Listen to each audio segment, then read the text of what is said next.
Welcome to the View in Your Mirror podcast. We are your hosts, Lisa Rubin and Katie Harms. From new moves to tried and true strategies, we'll dissect the ways in which clothing and a little organization can and does affect your daily life. Come along as we hope to inspire, engage, and shape your rituals as well as your shapewear. Hello, Lisa Rubin. Hello, Katie Harms. Oh, we got to get right into it because people are ready to go. They're on the move. They're going. They're ready to travel, and they don't know how to pack. Well, they don't know how to pack. They don't know how to dress. And the one thing I'm getting all the time is they don't even know how to talk to people anymore. I am not a talk coach. Hey, you know what? Roshini Rajkumar is our guest today. She is a talk coach. Well, maybe we need to talk to her about talking. I think we do need to talk to her about talking. That is absolutely brilliant. But first, we have to talk about how to pack. I suppose you need to find your suitcase first? Definitely you need to find your suitcase. And here's a couple funny things that have happened. So many people are texting me, calling me, emailing me. They're all saying the exact same thing. Lisa, I have no idea how to get dressed in the morning. I have no idea how to talk to people. And I used to travel all the time, Monday through Friday. I forgot how to pack. I mean, I understand how to fold my clothes, they'll say, but I don't even know how to put it in the suitcase. I don't even know what to pack. I forget how much underwear to pack. So I'm doing a lot of packing consultations. Can you do this remotely also? Or are you going in people? I know you're I'm going doing back both. in people's homes. Okay. No, because I have clients that are out of town. They still don't know how to pack. Even people out of town don't know how to pack. And they need to get back into town, right? And they're like, oh my God, I have 3 trips coming up for work and I'm lost. Okay, so let's just say I am taking a 4-day work trip. Okay, so here are a couple questions that I want people to think about. When they are going to start thinking about their trip, I want them to put it in days. So think of it only work related. And think of, what am I doing the first day? What am I doing the second day? What am I doing the third day? What am I doing the fourth day? What does that mean? That means, do I need 1 outfit or do I need 2 outfits? Do I need a day outfit and then an evening outfit? And then separate it in your closet. When you're pulling things from your closet, start thinking about that and lay them out on your bed and decide what you're going to do as if you're just going for that day. And when you're all done, take a picture, put a Post-it note on it, then do day 2, then do day 3, and then do day 4. Now, if that sounds overwhelming to you, that's what I do, right? Mm-hmm. That's what people ask me to do. But that's how you can break it down and make it a lot easier. Now, everybody, don't forget to put in the proper undergarments. Yes. For day 1, 2, 3, and 4. Yes. A new friend of mine who was having a girls' weekend this weekend said, oh, I told the girls we're going to listen to the episode with the undergarments. So that still has become one of our most talked about episodes of the undergarments as I make sure my bra is adjusted correctly. It is adjusted very well today, Katie. You have a bra on this time. Okay. Well, that's not fair. I had a little bit of hives last time. It was difficult to wear. I understand. I got through it. It was a medical reason. Thank God this is a podcast and we're not visual medium right now. Yes. Yet. But you look very pretty today, so you could be visual medium. This is my color, this blue color. It's a great color in you. I love blues. I was looking in my t-shirt drawer, kind of editing out some t-shirts, and I have about 4 different t-shirts in different shades of blue. So that's your color. So that's my color, I guess. I ran into Jane Haugen Olsen. She was taking a trip with her family, and we ran into each other at Nordstrom. And she said, oh, I'm editing down. It's like you want. And remember we talked with Jane, and she's the queen of layering. So I would think it would be hard for her to figure out what to go with. And I'm sure she does a brilliant job of it. But that's one thing we chatted about was how to put the proper stuff in your wardrobe when you have so many things you really like and you want to take them and so how do you help people let it down do you go with a color theme of your pack? Well, it all depends. I mean, if you're going on a business trip and let's say you have a speaking engagement or it's a board meeting or you're going to be at a dinner and people don't know you and they're seeing you for the first time because of COVID, a lot of people have not met someone in person. So you need to talk about all those things. But the one thing that I tell people is that pick your favorites. If you're going to go on a 4-day trip, pick your favorites. Pick the stuff that makes you feel good. and makes it the best version of you, right? Don't try to reinvent the wheel. Because when you're going on this trip, the likelihood of someone knowing that you wore that last week is pretty low. Maybe your admin, maybe the person that you're going with for business, right? But that's about it. And really, if you wore it last week, is that a big deal? To some people, that makes them uncomfortable, right? I suppose. To some women. So on the flip side is if you were doing a 4-day vacation and it wasn't work related, people tend to pick their favorites too, right? Because they want to feel good for those 4 days. Okay, what if you have you have a 4-day business trip with 2 days of fun tacked on to the end? Do you work in some of the business attire that can work as a fun attire, or do you make it so that you have to have a separate outfit for each of those fun days? Depends who you are, and depends what size suitcase you want to bring. Which leads me to, when you are packing, my Lisa Rubin system, which many people have incorporated, and it's not a new thing, but you don't have to go buy the really nice zip bags that you find at, a luggage store, is you buy the large Ziploc, hefty 2-gallon bags. Oh, interesting. And you roll everything. So I can't show you how to do that on a podcast. Well, I think people can figure out how to roll. But if it's a shirt, you fold it in arms half, in, yes. and you fold it in half. You put the arms down, and you roll from the top, not the bottom. Okay. And you roll it tight. And then you stick everything in horizontally in the bag and line them up. And then what I tell people to do is write on the bag, T-shirts, blouses, pants. And you'll see that. So when you're throwing it all in the suitcase and you're ready to get ready in the morning, you're like, oh yeah, I'm wearing a pant, a shirt. And obviously blazers are the only things you can't roll. You would fold those. And those would be at the bottom of your suitcase. So at the tighter, bottom. See, I was thinking top. Okay. No, so the tighter you make your suitcase and your clothes, and they don't move around, you will have no wrinkles. How interesting. And then we have to talk shoes. So shoes is always a problem, right? Because most women want to bring more shoes than clothes. So true. So I would, again, line up your days, decide on your shoes, and maybe one shoe will be able to be worn 2 or 3 days, right? And then you have to figure out, it's like a puzzle, where are you going to put those shoes in your suitcase? Don't put them at the bottom. Put them at the top, because the shoes are going to hold your clothes down, and then they're not going to wrinkle. Oh my gosh. I feel like the whole world has been opened. We can go back to traveling, people. We have it all. So those are just a couple things that I tell people for packing. And a lot of people have forgotten where their suitcase is. Yes. So, maybe look ahead of time and decide which suitcase you're going to bring and all of those things. What goes in your carry-on? Do you put an outfit in your carry-on in case your luggage gets lost if you're actually checking? If you're checking luggage, yes. And a lot of my clients are now starting to travel overseas, even though they're going through all the COVID protocols, which is a whole nother thing of things that you have to think about when you're packing. But I always tell people, if you are going overseas or you're going to a place where you can't get something quick if you had to, I would always suggest packing one outfit in your carry-on. Now, everybody has their favorite carry-on, right? There's one particular carry-on that I recommend that has a zipper thing on the bottom, which you can put your shoes.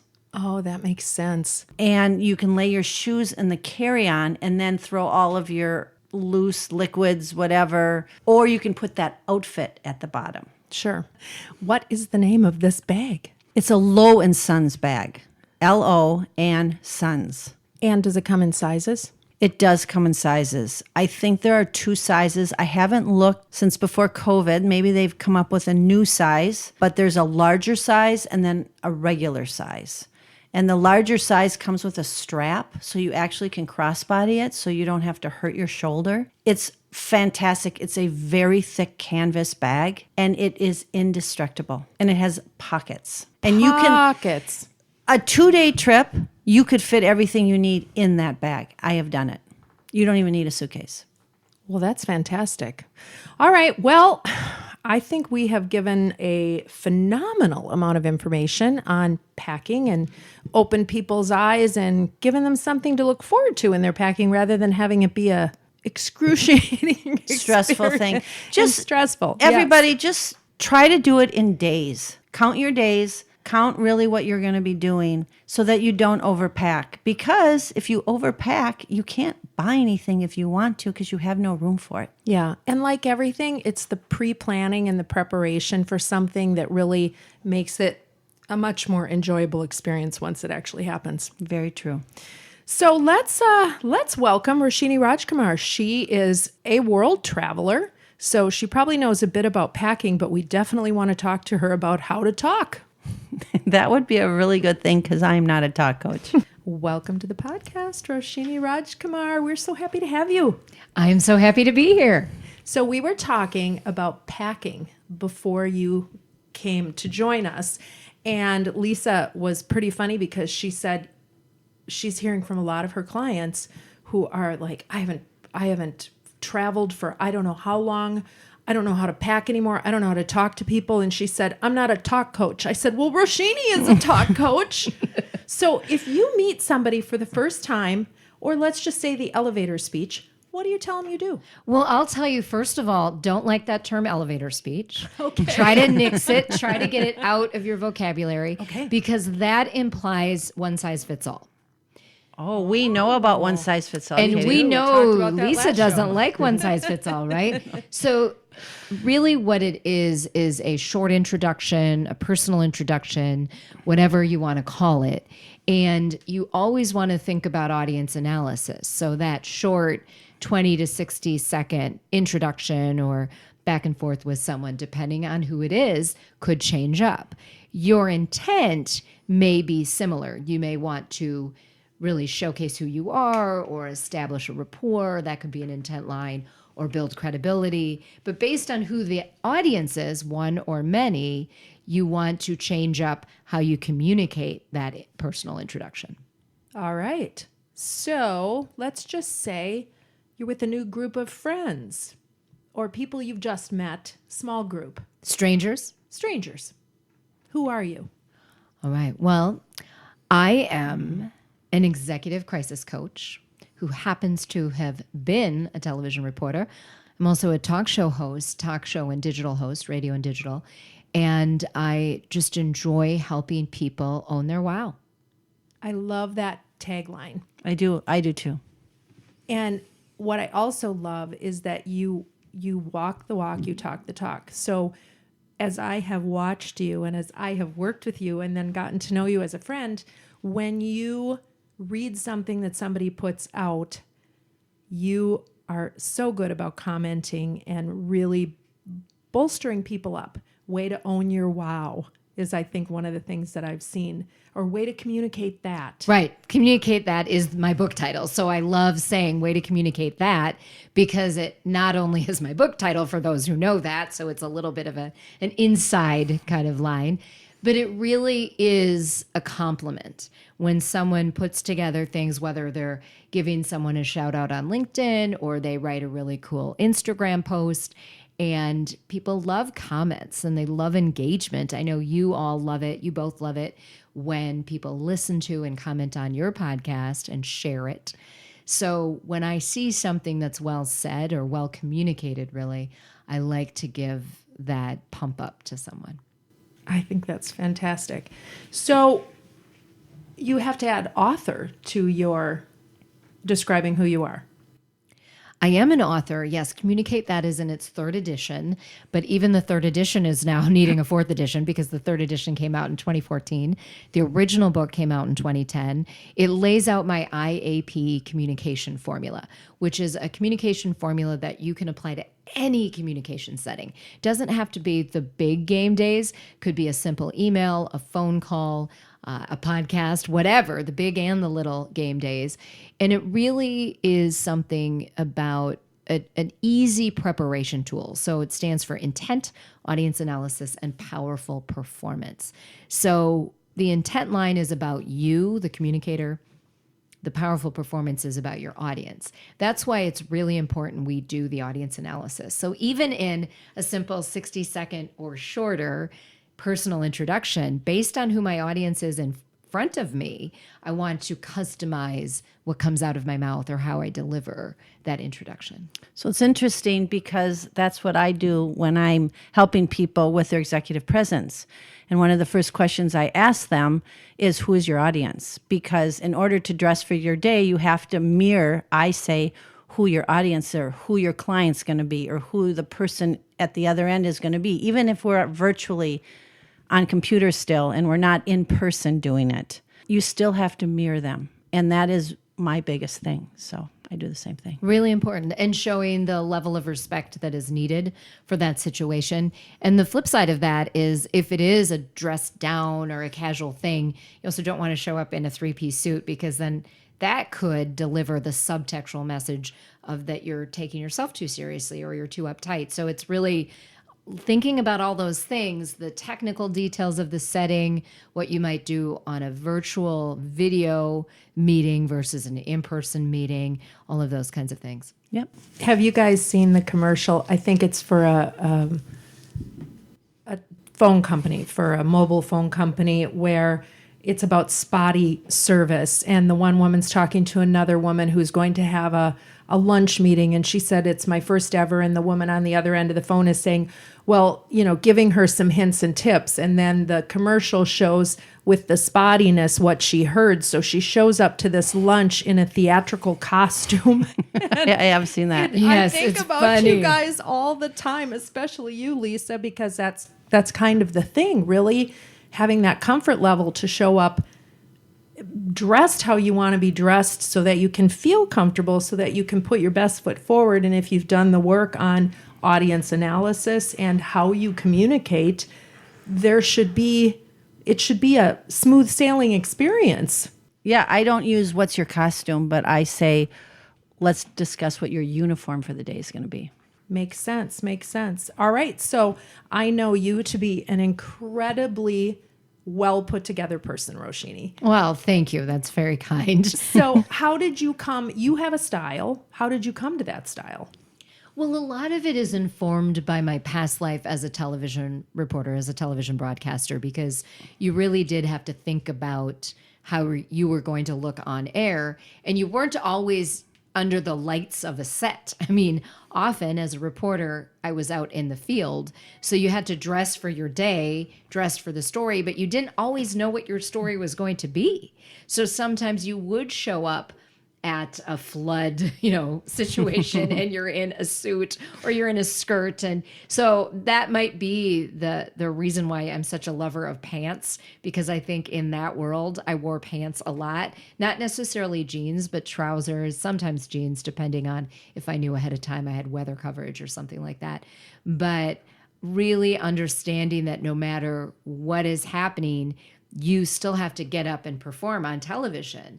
And now, TV reporters even more in different ways, on digital screens, on audio, all those different kinds of things, or audio only. So it was really a part of my life, that decade in television news on camera, and then starting my business in 2006, where I continue to do things on camera as a commentator and analyst, and also as a speaker. So sort of how the whole package is put together is very ingrained in me, and maybe even predates my television news career, because I have a mother who's very well put together and she always looks impeccable. I mean, people tell her that.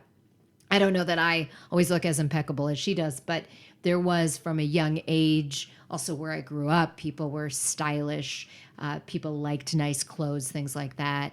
And I mean, look, I grew up in the 80s, so there were some bad hair days. I mean, I look back at some of those pictures of the big hair we all had. That I don't want to return to.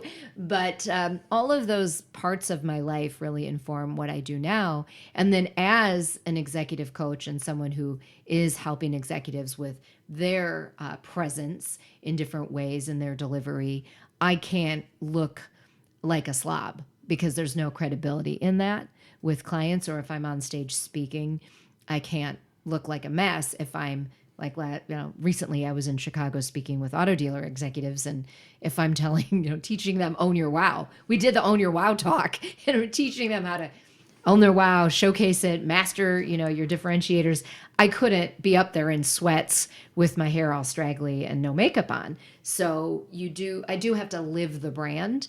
And then even if I'm more in a casual setting, I love fun things. I love things that are tailored and look good, because if they look good on you, you feel better, all of those kinds of things. I got a sense early on what are good colors on me, and there are definitely colors, Lisa, that I avoid. What's your favorite color? My favorite color, just as a color, not necessarily to wear, is green. I have not found that many greens that look really great on me. I want to get a Kelly green something, and then I'll find that Kelly green thing, and it doesn't feel like it looks good. Well, you're going to be very excited to know that this fall, I've seen a lot of collections already. Green is the number one color. I love it. Green and navy. So you're going to see a lot of greens. So go for it this year. This fall. I will try. I love navies and sapphire. I love blue. And I always say to my clients, especially when I'm the ones I prep for media, which is most of the executives, to always have, men and women, always have that French blue shirt or blouse ready to go, because it looks great on everybody. On and camera, it looks great on camera, unless the random blue screen, which is so rare because most of those screens are green screen. I've never heard of a blue yeah, screen. every once in a while. But the only people who usually have to deal with that at a TV station are the weather people, and my clients are not usually doing anything connected to the weather, so I don't think it's really become an issue. But that's a fail. That's like a fail safe. It's such a great color, and royal purple is one of the colors. Royal purple and blue are the two colors I say are the power colors. So depending on who you are, men and women can make different choices. But for men, the wonderful royal purple tie with an iced purple shirt. I love that combo. Women, we have more options when it comes to purple, but it's such a good color, kind of not the grape, but that royal purple. And it really does look good on camera too. Yeah, I agree with that. Yeah. So I saw that your favorites, your clothing favorites, I noticed you use the word duster and shoes and cool vests. Duster is an old word. I loved seeing that. I don't know what else to call it, Lisa. What should I call it? You're the expert in this stuff. Duster is just a great word. It's. I wish we used it more, actually. So the duster that I'm thinking about, when I envision duster, I envision that long flowing piece that you're going to wear it over pants or even shorts. Or even shorts that is usually sleeveless, maybe not. Not most of necessarily. mine have sleeves. Some are vests. Okay, but no. And most is of them it have sleeves. generally No buttons? colorful, no buttons? It can be colorful. It doesn't have to be colorful. It's just flowy and long and easy, and it's a layering piece. Right. I love it. It's a layering piece. It's a go-to piece for me for travel. So two of my favorites, one is like a just off-white, which is longer, Athleta brand. One is White House Black Market. It's black. It's a little shorter. It's just below the knee. But either of those usually is I'm wearing on the plane. Because yes, I get cold easily, but I can have something sleeveless or shorter sleeved underneath. If I start to get warm, I can take it off. It wraps up nicely and goes in my bag. And I have at least 10 of them. I'd have to count. I may have more. I love them. I love mostly solids, but every once in a while I'll have a patterned one. I have one that's striped with really thin stripes. You can call it a long vest, I guess. A long vest. But But it's not I always like a the word vest. duster better. Yeah, I because love if the it has word sleeves, duster. right? That's true. You're going to see a lot of those for fall, too. Wow. I love to hear that. You're going to be able to shop this fall. I'm so excited. Yes. Vests. Where did the vests come from? Also from reporting? And I needing think that- from the reporting days, because you wanted to feel professional, but yet I can't always wear a jacket, right? And I mean, to get a little personal, I'm not flat chested. So if I have a cute short sleeve shirt, I don't necessarily want to just be in that when I was on air. So having a vest over that, I can get the beauty of whatever that shirt is underneath and not being self-conscious about what's happening in the front. Oh, that makes sense. All right. And we have to hit shoes for this because I have a long love affair with shoes, having worked in the biz for a lot of years. Do you have a favorite pair or a favorite go-to when it comes to shoes? I suppose the whole wardrobe, but... Well, Coach is my favorite brand for shoes. I've had a lot of luck with Coach. And Do you have a narrow foot? it's just normal, I think. I don't think it's narrow. I think it's just normal. I think Coach has done a really nice job. They're now owned by the same company as Stuart Weitzman. So you're going to see the shoes kind of have sort of that little twist now. But they've always run a little narrow for a lot of my clients. So it's interesting that that's your favorite brand because they must fit you very well. That's why I asked if your foot was narrow.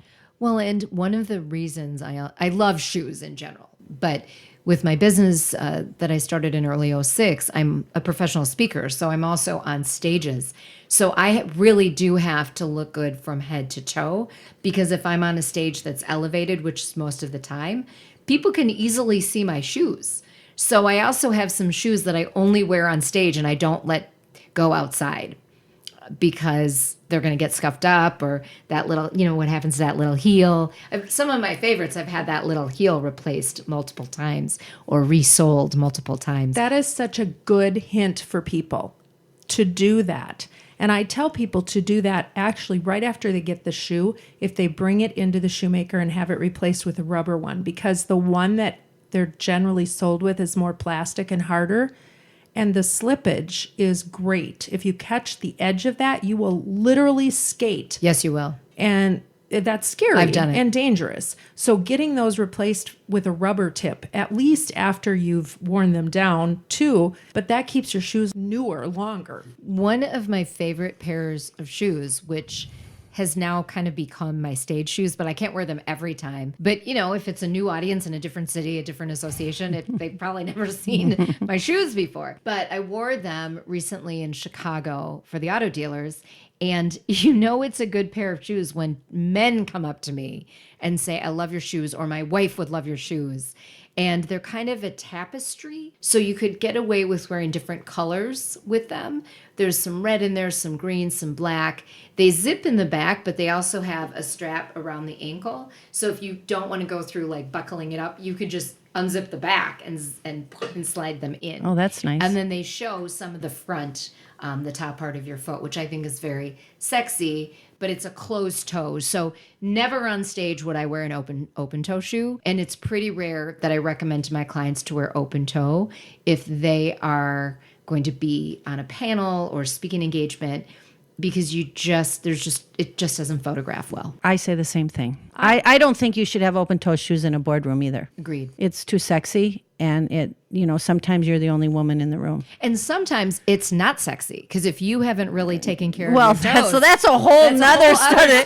That's a whole other episode. But for you, Lisa. No, but when I help people, that's one of Lisa's rules. If you're going to wear open-toe shoes, you must get regular pedicures, or at least make sure that your toes are well groomed. Because to me, that's like not brushing your teeth. I've just not seen, there are open-toed fancy shoes, but I've just not seen any that I believe are as professional as a woman needs to have a serious subtextual message that she means business. I mean, I do love the classic stiletto. Not all my shoes are. I love them, and they are very much a power shoe, but you can certainly find wedges with some power. You can find chunky boots, those kinds of things. Or what I like in as many shoes and boots as I can is a real good square heel, so that I can still get the lift, but it's still a really sleek looking shoe or boot. And you'll see that this fall too. Oh my gosh, this is going to be a lot of shopping in the fall, Lisa. A lot of shopping. All right, we're going to take a quick break. We will be back to talk platforms, and I don't mean the kind you stand on when you're speaking. On the View in Your Mirror podcast, we love sharing our personal favorites. Rustica Bakery is high on that list, and we know you're going to agree. Rustica has 2 locations. They're original at 3224 West Lake Street in Minneapolis, across from Calhoun Commons and Whole Food Market, and Southdale Center next to Lifetime, where you'll enter without even going into the mall. Both have ample parking, either online or in-store. Bread, breakfast, dessert, treats, a menu sure to allow you to find a personal favorite in no time. Online ordering is a breeze, and curbside pickup is an option. Available in-store only are savory menu items. Think grab and go for lunch or enjoy them there. Brunch items are offered Friday through Sunday. My personal favorite is the Take and Bake cookies, available online or in-store. Truly a capstone for any get-together, and in just 15 minutes from package to plate, a memory to make. We highly suggest you always have these in your freezer. RusticaBakery.com. Find the food and drink you adore or try something new. Rustica Bakery puts the love shown by their customers back into every item baked. At Rustica, you're among favorites. And we are back. I am sitting here listening to you two, and it gives me great delight because even though we're affiliated with some other things that we're doing, this is really the first time you two have sat down and had a conversation. And I feel like you both have this body of knowledge that intersects and crosses and shares. And it's really, really fun to listen to you talk about it because it is a passion point, because how you're presenting yourself is so critically important, which is why we did the podcast. Exactly. Right? And when you talk to professional women, when you dial down and get into it, it's really, really important for you as well. So this is really, I'm like, I feel like a proud mother. You're not old enough to be our mother. I'm not. You're right. That's absolutely true. How about a big sister? I can be your big sister. That's a good place to be. Or my Labrador. Or your Labrador. You've heard enough of our podcasts to know we have this question, and I was gonna mix it up and not ask you, but since you've said that, Lisa, if you were described as a dog breed, do you have any insight as to what you'd be? Have you researched this? I have not researched, and I meant to. I meant to look up some of my favorite breeds to see if I matched at all. We, as a couple, my husband and I, are very partial to pit bulls or half pits, and that's partly because the dog that he had when I met him, Shorty, was 3 years old, and he was half pit. We think half black lab, but we don't know. And he died at 10 and a half, which was such a big loss in 2017.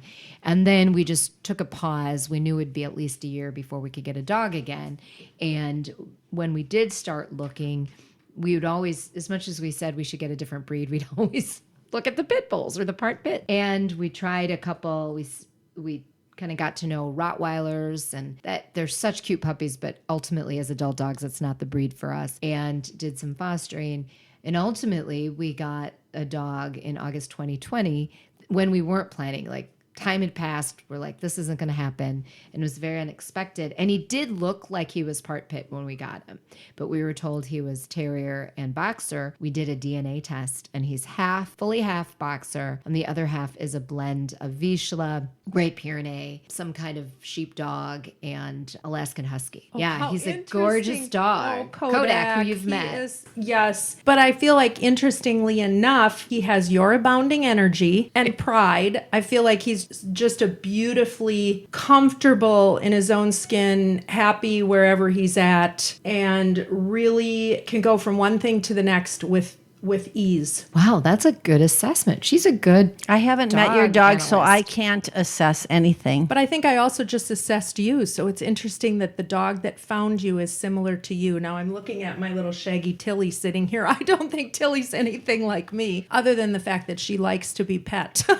Well, one of the things I'll say, so one of the things we miss so much about Shorty is pit bulls are really lovey, huggy. They want to be on you. They're pack animals. And we would end the night with him. Usually I'd be on the couch, hanging out, watching TV, reading, and he'd be just on you. 70 pounds of him, on you. And I loved that togetherness. With Kodak, he is lovey. He loves to be petted and kissed and stuff, but he doesn't always like to be just right on you. So I'm sort of little by little training that into him, which I do believe it can be trained, but some of it is pretty innate. So I don't know if he'll ever be exactly like Shorty was in that way, but he does have so many wonderful characteristics. And he's under 2, so there's still more puppiness going on. And was he rescued? Because He was a rescue. that can make a big difference on the loving part. Maybe he just needs more time to know that you are always going to be safe. He was rescued, but he was rescued at like 6 weeks. Oh, okay. And we got him close to 10 weeks when we adopted him. But it's true, that could play into it, right? You never know. The first few months of humans as well as a dog's life could matter very much. But I feel like there is an answer to that question for me. I need to study more dogs, because when I think about the pit bull, I am my main love language is touch. So I'm very much that. I'm very loyal and protective, which a pit bull is, but I'm not as kind of grouchy and like ruff, ruff, ruff, as pit bulls can be when they are protect, right? So I don't know that I can wholeheartedly say I'd be a pit bull, but maybe a blend with a little pit bull in there. I think that's a good description of you too. Having gotten to know you, I think it is. Describe your perfect day. What would your perfect day look like? I suppose there has to be the perfect day where you're not working or the perfect day where you're working. So I'll let you choose. Or maybe you're always really working. Well, I love what I do, so some of it, I don't like that line, it doesn't feel like work. It's when I made the decision to start my business, it was more about, not that I always had wanted to start a business, it was creating the life I wanted to live. So I feel like that has been happening, and each year that goes by, that happens more and more. The perfect day always includes, I don't know what the order is, but includes some exercise. I love a run, whether on my own or with some of my running teammates. It includes an Oatly chai tea latte. I love it when I can read the paper, usually the Wall Street Journal, like spend as much time as I want reading it, and I'm not reading it for my radio show. I'm not reading it to watch, what are my clients doing or aspects I need to bring to my clients' attention because of something I've read, but I'm just reading it to read it, preferably while I'm drinking an oat milk chai tea latte. So that's wonderful. Definitely includes time with my husband, and probably includes a happy hour or a wine with lunch. So happy hour is my favorite meal. So if happy hour is in that day, it's great. And, just not having to be scheduled is really wonderful. Or if there is a schedule, someone else is scheduling it. Because as you both know, when you run your own business, constantly scheduling, and then you're also trying to have social time, so that's more scheduling. So it's a dream when someone else schedules my day. Do you ever just wake up and look at your schedule and there's nothing on there? It is rare, because usually even like on a Saturday where I don't have to do any work, I'm up and I'm running with my team at 7:30 or 8 in the morning, walking the dog, different things like that.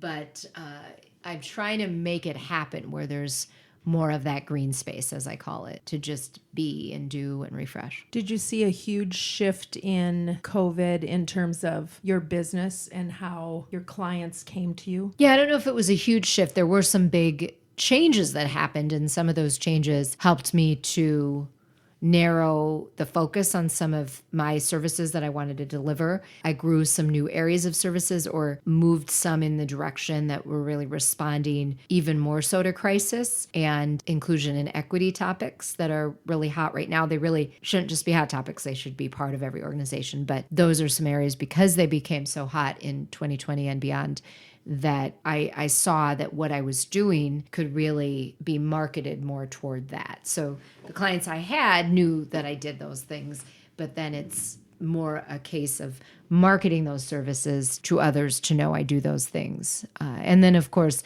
in 2020, main stage speaking went out the window, and it took a while for it to convert to virtual, and it didn't convert at the same price point. So now coming back to this world that's both blended and on stage, I'm very excited about that, because we were forced to do more things virtually, which is also helpful even if you're comfortable with screens, but understanding the client need or audience's needs. And now having been in a handful of in-person events for clients, it is so clear people want to be back in person. It's very clear. But it's good that we have the virtual option or the hybrid option for people, even in the conference setting.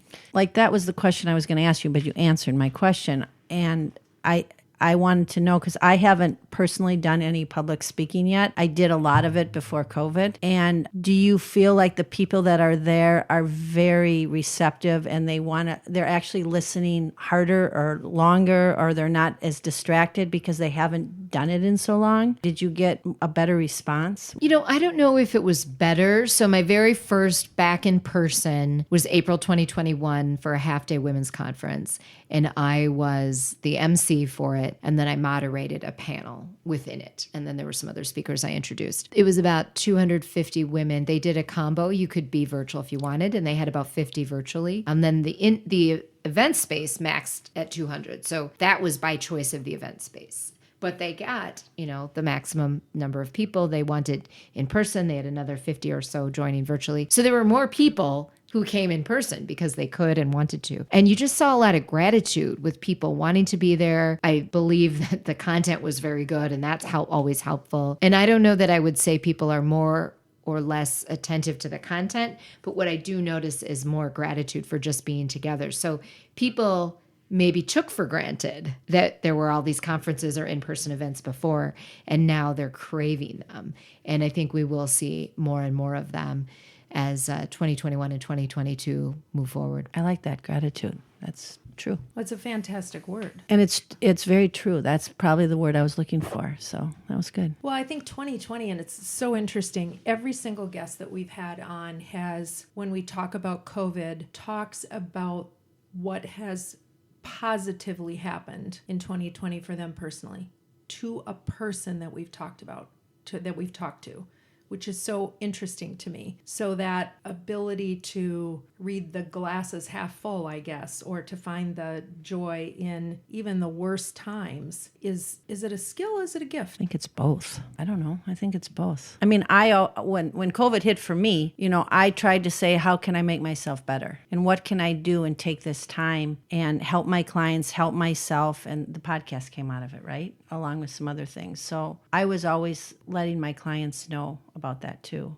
I think a lot of people have had good things happen to them. I mean, a lot of people have had really bad things happen. A lot of people have lost a lot of people. Work has shifted, but I think everybody could come up with one thing that was a positive. And I wonder too, is it an intrinsic motivation or extrinsic motivation? You said, I'm going to figure out how to make things better. I think that's an intrinsic. I think you're very intrinsically motivated, Roshini. Have you ever thought about that? I haven't thought about it in that way.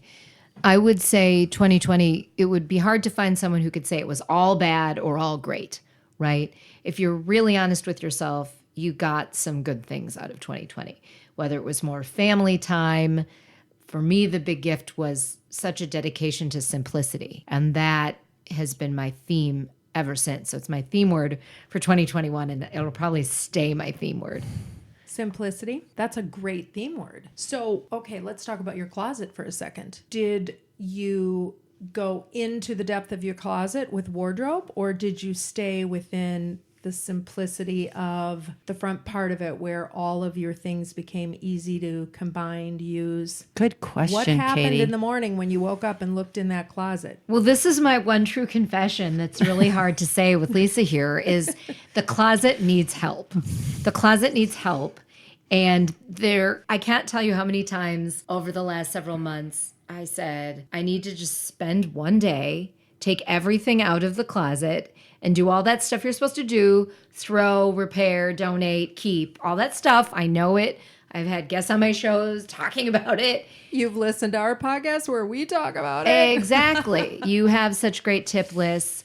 And I just haven't made the time to do that. And I think it's not fear, because little by little, what I've done in chunks is I have clothes that I keep my clothes well maintained, and some things don't fit, but not that many things. Like I still fit into things that I've had for a while. So then the question is, should I still have that? Is it either outdated or just I'm not wearing it?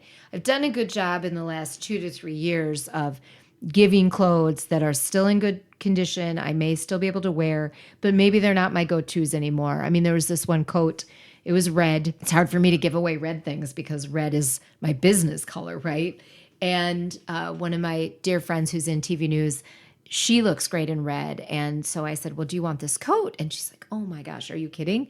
And I said, yeah, no, I've worn it now multiple seasons. It still looks good, and it'll be like new in your wardrobe. So I feel like that's a way that I can take some of my nice clothes that for whatever reason, they're not a go-to thing, or I've worn them enough, and give them to other people. So I've done that, and I feel good about my record on that. But I really do need a big purging, and it's coming. It's just, I don't know.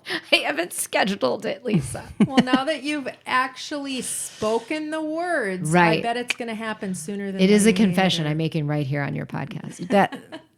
I'm proud of you. Thank you. Because now you've taken the first step. Because like when people call me, they were referred to me, whatever it is, and I start talking about kind of what you just talked about. And you hear sighs, you hear these deep breaths, you're like, and they're like, they can't get past that, so they don't even want me to help them. I have created a very quick way to do it that maybe will take, Katie's done it, maybe will take you an hour to an hour and a half, and it's really not an all-day project. But once you do that, you are going to feel better. And you're going to find things that you didn't know you had. I know you think you know everything in your closet, but there are some secrets in your closet, like, oh my God, I remember that blouse. Yes. I think I can wear that now. It's going to be fun. Well, that's good to hear.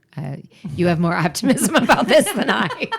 Well, look at it as an efficiency, right? Right. You put this time into it. You're a person of efficiencies, and I love the way you schedule things, and you're dialed into that. So I think it literally is, you know what? I'm going to email Mary, and I'm going to tell her to block off some time in your schedule for you to get into your closet, and then we'll talk. Okay. Let's see how that goes. And then I want to text or an email, Lisa, look what I found. I am going to start wearing this. All right. That sounds good. Because I'm not about people going and spending a bunch of money on new stuff. That's like retail therapy to me. I mean, everyone needs it, but that's not that important. It's creating the wardrobe, right? Right. And making it all work for you on a day-to-day basis. You might have to fill some big holes in your wardrobe, but that doesn't mean you just go out and shop and you buy a bunch of new pants and a bunch of new shirts because you don't want to deal with your closet. No, I have plenty of clothes. Like, that's not the issue for me. And shopping, actually, I'm not big on that. I need to be shopping all the time.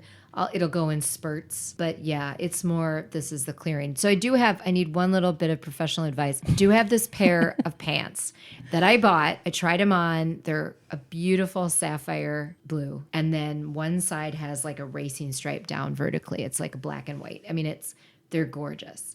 And they're just like a tidge too small. But I knew when I bought them that I was getting back into my good training for races and things like that. So what's your take on? I mean, I know that I'm training for a half marathon right now. Within the next couple months, they should be just fine. What's your take on doing something like that? I don't do that all the time. That was like, it was the only pair, and I could fit into them, but they're just a little tight around the tummy.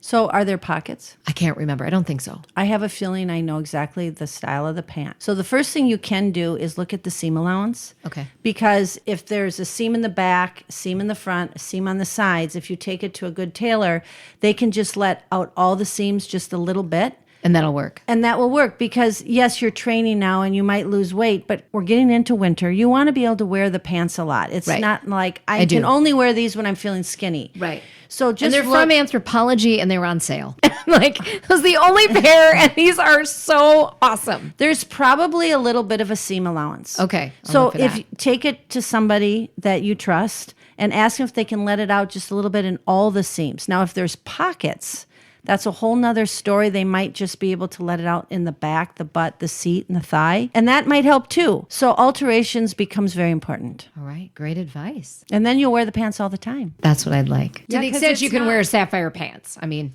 it's not a Yeah, daily but you thing. wear a gray black bootie and you put on your favorite black blazer and Or my duster. Or your duster. Yes. I love it. All right, now we're gonna shift gears completely, and I know you have a giving heart, and you do a lot of pro bono work for nonprofits, and we've been involved in one, Proof Alliance, which I know is near and dear to your heart as it is to mine. We asked for a nonprofit, and you picked Firefighters for Healing. What's your connection to Firefighters for Healing? Well, Firefighters for Healing is this great Minneapolis-based organization, and as is the case being out there in the media, you learn about a lot of organizations that you might not find on your own. And Jake LaFerriere, who's the founder, was a guest on my show many, many years ago. A mutual friend who was actually on his board is who suggested him and helped me find him or presented him to me. And he was a firefighter, became a firefighter in early 2001. And 10 and a half years later, he survived a backdraft in an explosion on the job and was burned over a good part of his, like most of his body, and ended up having to heal and ended up not retiring right away, but he wasn't, of course, firefighting to the same extent.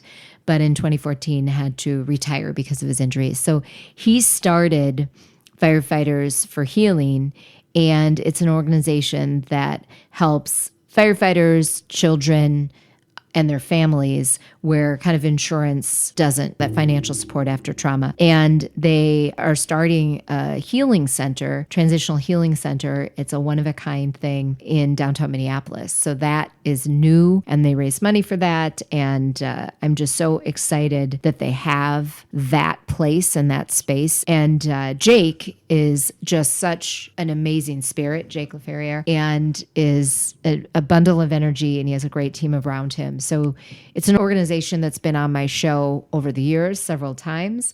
Jake was the first. He's been on again. Paula Wilhelm, who does their PR and is one of their board members, has also been on the show many times. I've got some Firefighters for Healing swag that they give me, which is very sweet. But it's an organization, I mean, who doesn't love a firefighter, right? And they go into danger so we can all live, right? So we can be safe. Yeah. Oh, thank you. So firefightersforhealing.org is their website. You can learn more and support Jake and in this endeavor. And really, let's make this just such an incredible gift that we give to them. You are an incredible gift. Now, I know we can hear you on WCCO on Sunday mornings, and I had the honor of being on your podcast a couple of years ago already, was 2019. Mm-hmm. So Season crazy. 1.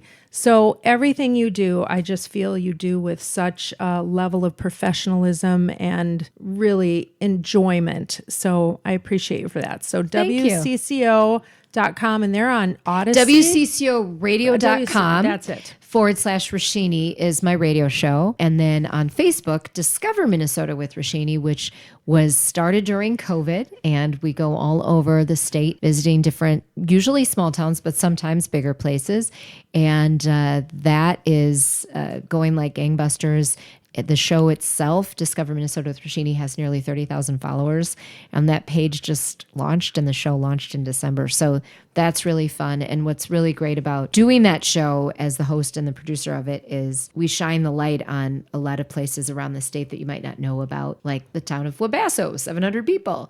Who knew that on Tuesdays in the summer, you can roll in on your motorcycle, 1,000 bikes roll in. It's a family-filled event all over Wabasso for these roll-ins. And these episodes are approaching 500,000 impressions. Which is for the first 25 episodes. Yeah. And what did you say? The little town of Wabasso had... Oh my gosh, they are in our top 5 most viewed and shared. A little town of 700? So, and it's Where amazing. do people stay when they roll in, or do they just leave after? They pretty much leave afterward. You can stay, but it's a roll-in. So you roll in, have some fun. If you're a motor, and then the people in town are there too. They're having fun with you. But it's the visual for me, and I want to go one of these summer Tuesdays. The visual for me is like a carnival every Tuesday night. Just fun and fair sort of atmosphere, food, and you can check out the restaurants. And where is Wabasso? We're going to test your knowledge. Well, thanks for asking, Katie. It is in southwestern Minnesota, not too far from a town that 70s popular American culture, Walnut Grove. Ah, yes. Laura Ingalls Wilder.